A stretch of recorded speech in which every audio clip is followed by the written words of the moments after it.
These professional chefs all want to break into the top ranks of the world's culinary elite. Deciding who has the talent to cut it is MasterChef judge Greg Wallace. That was pure indulgence.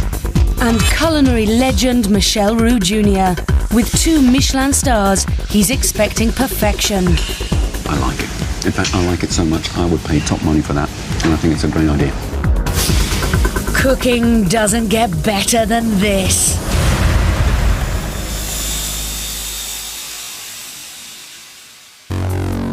Adrian, Dan, James and Murray are this week's Heat winners. Professional MasterChef, the quarterfinals. These talented chefs up against each other, they've got to really kick it up a gear. Quarterfinals today is going to be a lot tougher. Pressure's really on. There's a lot more competition. I think, you can see it in the guys' eyes that people are really starting to want it now. So I'm going to have to raise my game and show them what it's about. Having won the first one, that pushed me a lot. I feel like I've got a lot more to show. I won't be happy until I keep going and win. Obviously, having won my heat, you're getting closer to the goal and why you entered the competition in the first place. But I'm confident in my ability, and at the end of the day, it's what I can do, not what they can do. I was really nervous going into the first heat. I'm aware that this round's going to be a lot harder than the last round, but it's very exciting to be one step closer to the final. 4 chefs have made it this far. They have to produce the goods, otherwise it's the end of the road. At the end of today's programme, only 2 of these Heat winners can go through to the finals.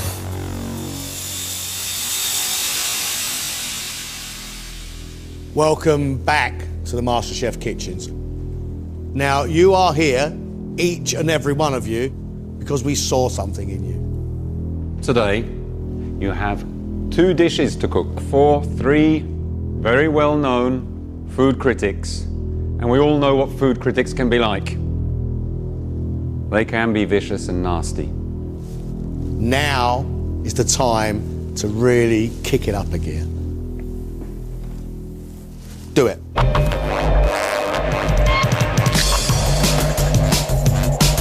In exactly an hour and a half, the chefs will have to serve a 2-course menu that reflects their signature style. If our chefs really want to make a name for themselves in this industry, they are going to have to wow these restaurant critics here. But they are not cooking what we have asked them to cook. They are cooking their own style. It's their idea of great food. 22-year-old new dad James showed he's capable of cooking at the highest level. In my view, that is an award-winning omelette. Well, it looks like food you pay for. I have seen young chefs like that in my kitchen, and I know that he could go far. But he still has to overcome some fundamental weaknesses. The creme pat is more or less a disaster.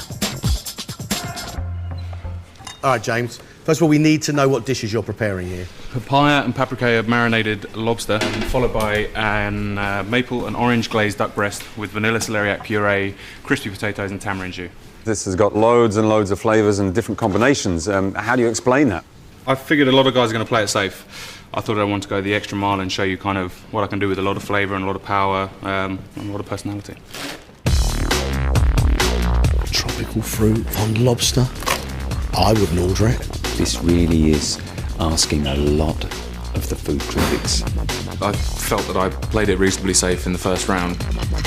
We're sort of moving up a notch. Simple and easy is one way to do it, but I think you've got to go all out or get out.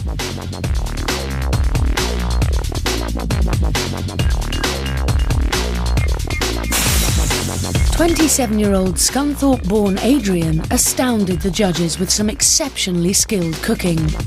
Adrian has got a very, very strong, unique style. Adrian's a clever chef. The guy can cook. That isn't just a chocolate mousse. That's a real dessert, that. I love that. I want that recipe. It was really one of the best chocolate mousses I've ever tasted. But not all of his experiments have met with the Roux seal of approval. The combination of that ginger and black pudding will stay with me forever for the wrong reason. Which Adrian is going to turn up? The one that gave us the fantastic chocolate pudding or the one that gave us black pudding, ginger and carrot? He wants to experiment, which is not a bad thing. But don't do that for a food critic. Today's menu is a loin of lamb with mushroom duxelle and a crab tortellini with a tomato and orange broth, candied fennel. I need to show you that I can get flavours that work together. It's one of the biggest things. No ginger and boudinoise in this one. I just need to crack on with it. Have you practiced these dishes before? Yeah, one time. And? Time I was 40 minutes over. This is what I mean, I need to crack on. Adrian's got a tortellini of crab with tomato and orange. Tomato and orange is a good combination and can work. He's only practiced this dish once and he went 40 minutes over. What is he thinking? This is a chance to show the real me. It's more my style. If the critics like my food, yeah, I'll be over the moon. I really will.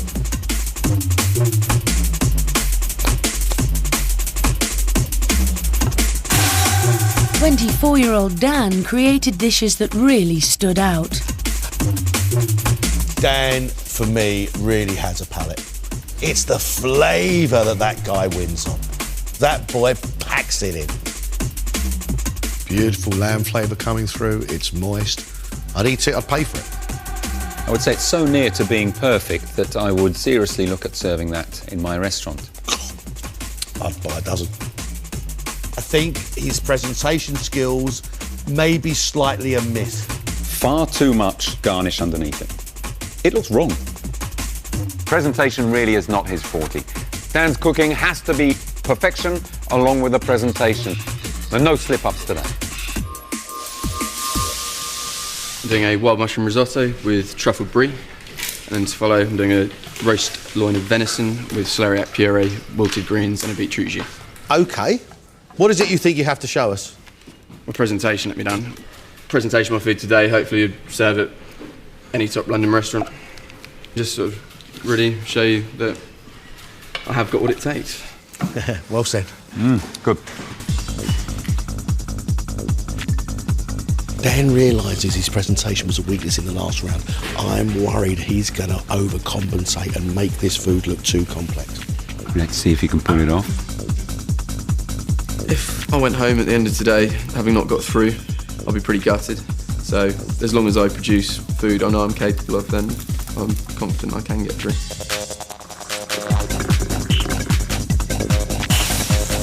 Murray, as soon as he walked in, we looked at each other and we said, that guy is a real chef, here to do the business.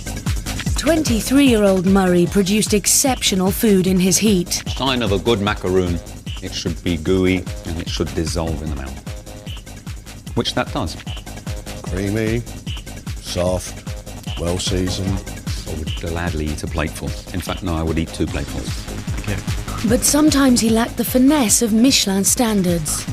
Not precise, it hasn't been trimmed. I can also see a few scales on there. It looks like the cat's had a little piece of it. At this level, minor details make the greatest difference. Murray needs to focus on every single aspect of his food. It's not OK today to deliver a 75% of a great meal.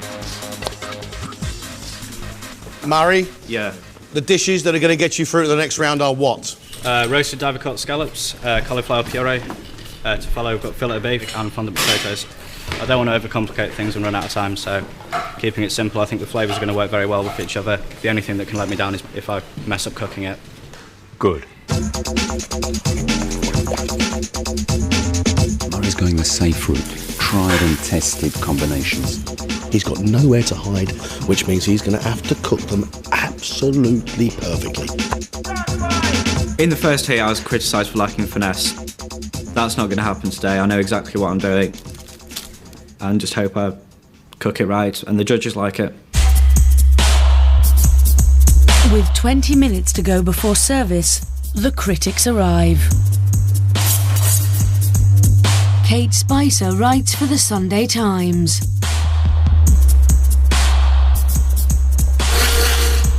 Mark Palmer is the restaurant critic for the Daily Telegraph.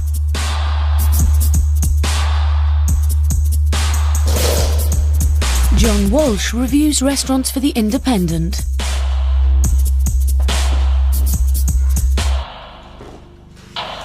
Hope you're hungry. Starving, absolutely starving. To the point of irritability. These food critics can be nasty. They can really get their teeth into you and shake you about and really spit you out as a chef. I have cooked for them over the years. I know what they're looking for. Faultless cooking, balance, skill to be shown on the plate, flavours to come out and scream at them and say, I am the best. And that's what they have to produce today. James will be first to serve the critics with his marinated lobster tail. You've got 18 minutes, all right? You're like in a restaurant here. Yeah, you're the first one kicking off, but then if you're not on time, then you're holding the other people back. Oh, well, it will go out on time, Dave. Yeah. It will go out on time.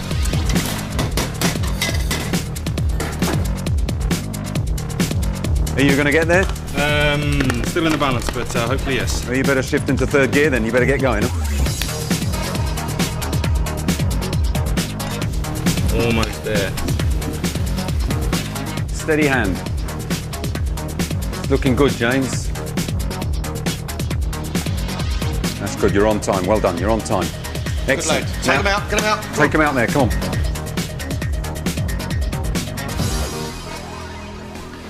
Afternoon, ladies and gents. James has pushed his food to the limit with an experimental papaya and paprika marinated lobster tail with radish and herb salad and sorrel vinaigrette. That poor little lobster's going to be shivering underneath all those different flavours, isn't it?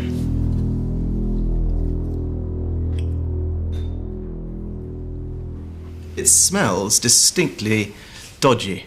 He should have really given that great piece of lobster the dignity it deserves, which is to be served with it as the main feature. And the marinade is indescribably slimy. I mean, lobster shouldn't be like this. Whoa, maybe just a little bit too hot for my palate. Will James's duck main course fare any better?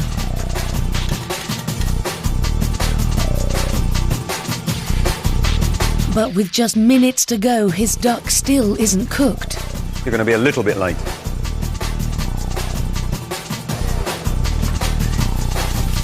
Wise move. I didn't have to tell you that. Good. Just keep it together. Keep it together. You'll have to go out there and just tell them, look, I need a minute more. Guys, I'm going to keep you waiting just a couple minutes longer. Your duck is resting.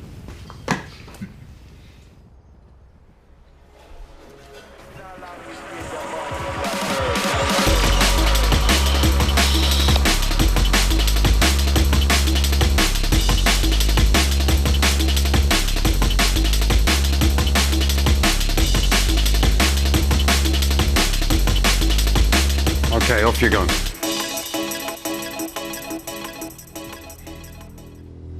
Again, I apologise for the wait. James has made orange and maple glazed duck breast with vanilla celeriac puree, morels, garlic leaf, crispy potatoes and tamarind jus. Well, I just hope the duck manages to survive, having tamarind and maple syrup and vanilla thrown at it. Well, I think the high point is the meat itself. It looks and it tastes like it's meant to be.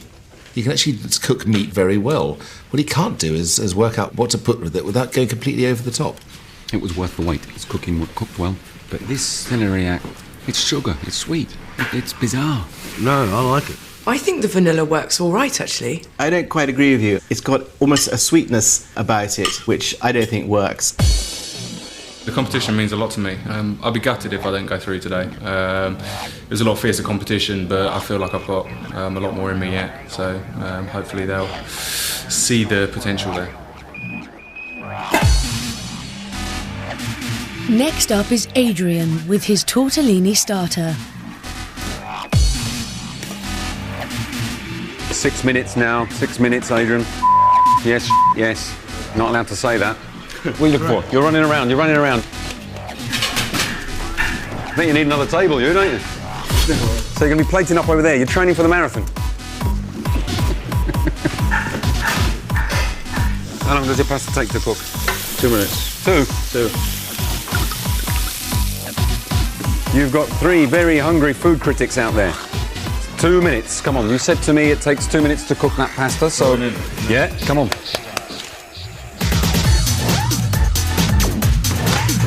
Keep it together.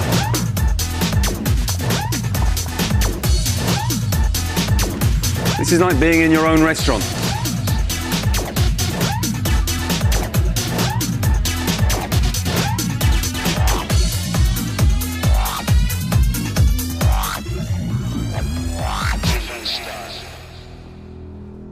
Has Adrian been able to balance the crab tortellini with the orange and tomato sauce and candied fennel?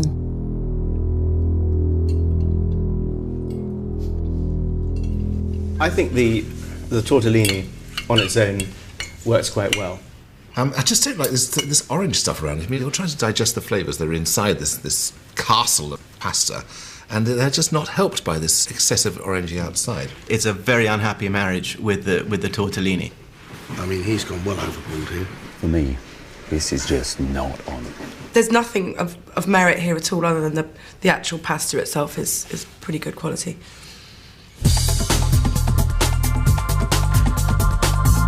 With a place in the finals at stake, can he raise his food to the standard demanded with his lamb?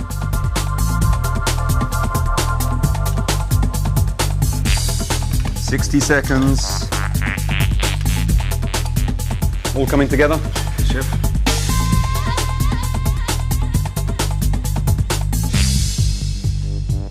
He's made loin of lamb with mushroom duxelle, pommes anna, shallot puree and red wine jus. Yeah, it looks appetising.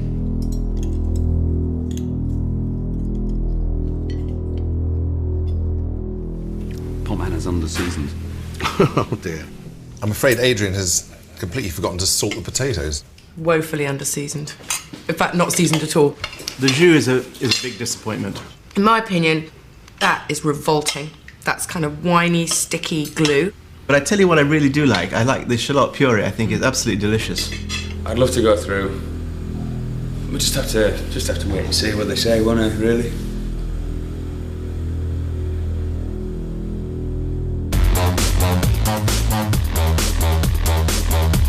Next to face the critics is Dan. All going to time? Yeah, timing's just right at the moment. Just right. Good. Yeah. Well, you've only got 3 minutes to go, so... No problem. Yeah.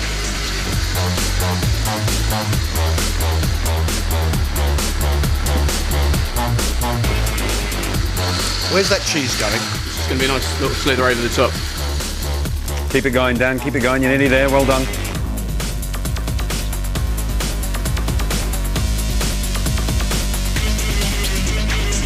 Take it away. Take it away.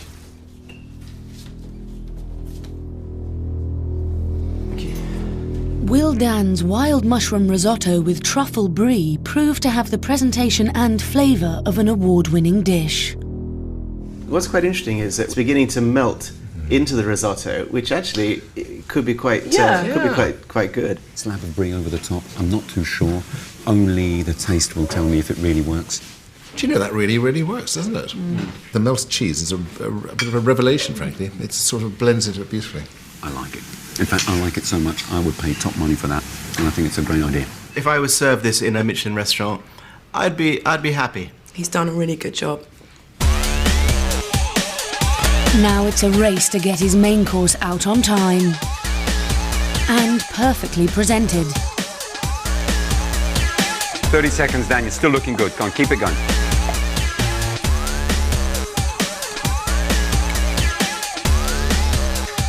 Okay, time up. Bang, gone. What will the critics think of his second dish? Roast loin of venison, celeriac puree, beetroot jus and wilted greens. It's very nice. It's a very nice lump of venison. It works rather well with these greens. But there's something too dry about this dish. You want something to give it a little bit of moisture. I like the colours, but I'm not 100% sure about the way it's put together on the plate. Dan needs to work on his Michelin presentation for sure, but I think in terms of mixing flavours on the plate, he's definitely heading in the right direction. I really want to get through. You know, I've got to this stage, I'm pretty happy with my day today, and yeah, job done. Last up is Murray. Determined to prove he's mastered finesse, Murray is taking extra care plating up his scallops. You gonna have time to do this intricate dressing of the plate? Loads of time. Good. Keep going, keep going, keep going. When you're being that intricate on the plate, 3 minutes will fly past. Okay, your time's up. Come on, you've got to get those scallops on the plate now. Otherwise, those food critics are going to get anxious.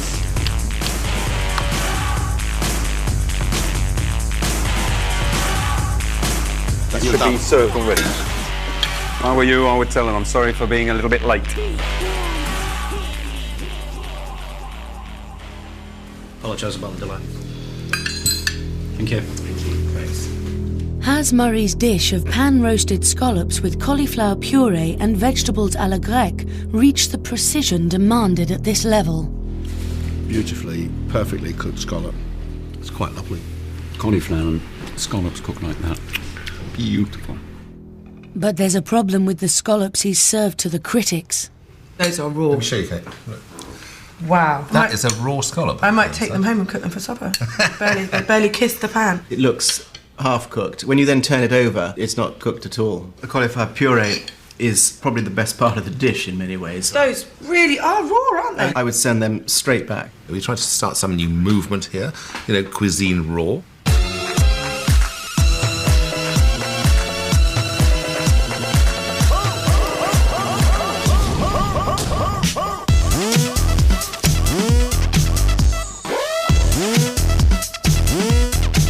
You have 1.5 minutes left, Murray.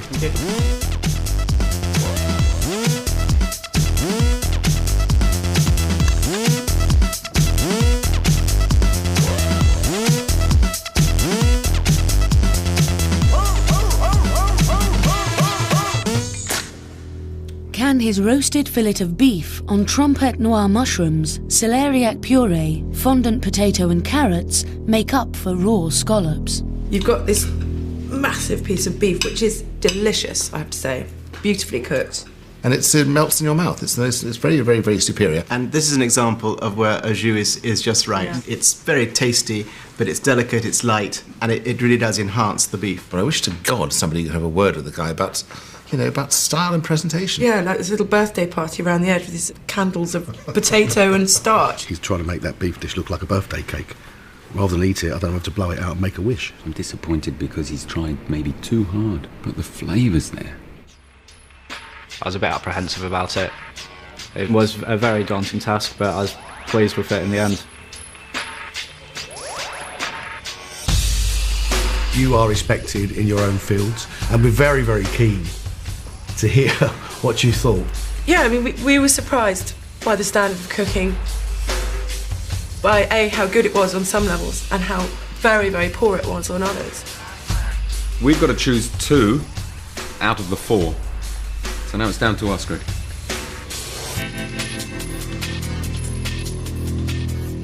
What we're looking for, really, is somebody who really cooks with flair, intelligently and naturally. And I am pretty sure that we have that here. Dan. He has taste. When the brie started warming up and melting into that risotto, it was an inspiration. If I didn't go through at this stage, I'd be pretty disappointed, because I think that was a good reflection of what I can do. We can't put Dan through solely on the risotto. In my view, the venison dish was pretty damn good too. My biggest problem is presentation. Splodges are red, big splodge are white, cabbage down the middle. I mean, the boy has got presentation issues. I think Adrian disappointed us, especially with his pasta dish. The tomato and orange sauce absolutely killed the crab. If I didn't get through today, I'd probably be, well, no, I would. I'd be really disappointed. Yeah,